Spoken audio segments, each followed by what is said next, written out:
2024년 갑진년의 새해가 밝았습니다. 새해는 좀 더 의뢰인들과 구독자 여러분들이 권리와 이익을 수호하는데 열심히 노력하겠습니다. 대한중앙은 항상 의뢰인의 편입니다. 새해 복 많이 받으십시오. 새해 복 많이 받으십시오.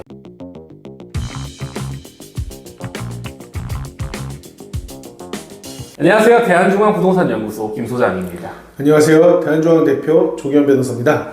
대표님. 예. 최근에 또 제가 친구가 지금 또 전세금을 떼일 위기에 생겼습니다. 이제 만기가 다 돼가지고 해지이사를 표시를 해야 되는데 예. 계약서상 적혀있는 임대인의 전화번호로 전화를 하니까 없는 번호로 나오는 거예요. 번호가 바뀌었나봐요? 네.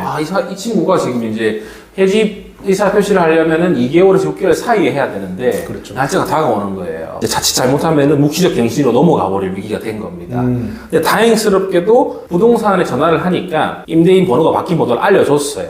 바뀐 번호로 전화를 했고 바뀐 번호로 통화를 해서 이제 나갈 거다 이렇게 얘기를 했습니다. 근데 친구가 이제 불안해서 전화가 왔어요. 부동산이 알려줬다고 한들 계약서상에 나와 있는 번호가 아닌데 내가 통화를 한 게 효력이 있나? 물어보더라고요. 해지이사 표시를 한 효력이 있냐고. 이 부분에서는 효력이 있는 건가요? 있죠. 중요한 것은 전화번호가 임대인의 전화번호고 또 실제 그 통화를 하고 있는 사람이 임대인이라는 것을 입증할 수 있다면은 얼마든지 새로 바뀐 전화번호로 전화해서 통화하고 해지 의사 표시해도 적법한 해지 의사 표시로 볼 수 있습니다. 근데 만약에 임대인이 나는 그런 통화를 한 기억이 없다. 넌 해지 의사 표시를 안 했으니까 자동으로 갱신된 거다. 이렇게 주장할 수도 있잖아요. 때 예를 들어 임대인 이름이 홍길동이다. 그러면은 홍길동 씨 맞느냐? 그럼 일단 받은 사람이 맞다고 할 거 아닙니까? 네네네. 그렇게 해서 녹음을 하면 나중에 이 녹취 파일이 중요한 해지 의사 표시를 한 증거로 활용될 수 있겠죠.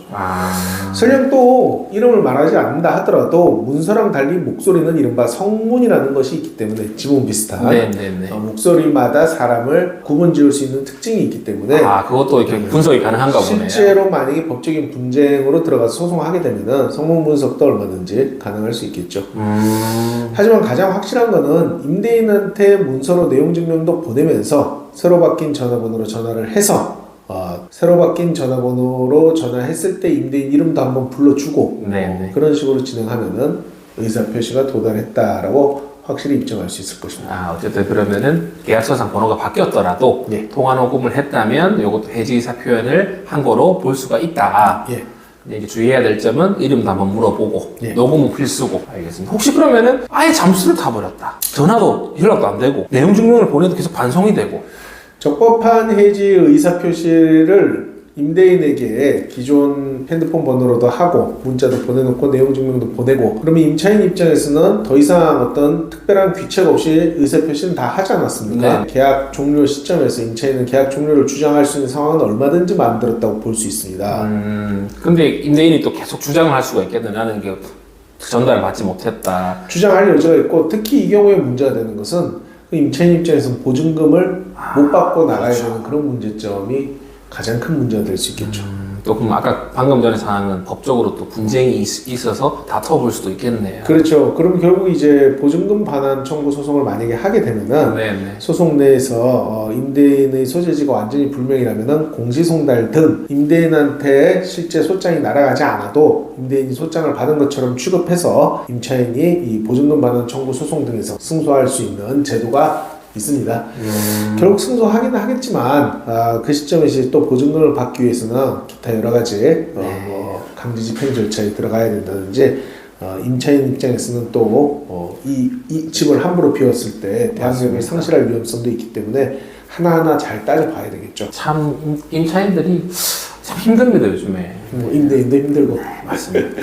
그럼 가장 확실한 방법은 보통 이제 해지이사 표시를 2개월에서 6개월 전 사이에 할 수가 있으니까 일단 6개월 차부터 나갈 거면은 내용 증명을 미리 보내놓는 게 제일 확실하겠네요. 그렇죠. 내용 증명 보내놓고 또 문자 평소에 카톡 주고받는 거 있으면은 확보해 두고 전화하고 다양한 방법으로 내가 나간다, 계약이 종료될 것이다 라는 의사표시를 했다는 것을 입증할 수 있으면은 그걸로 충분합니다.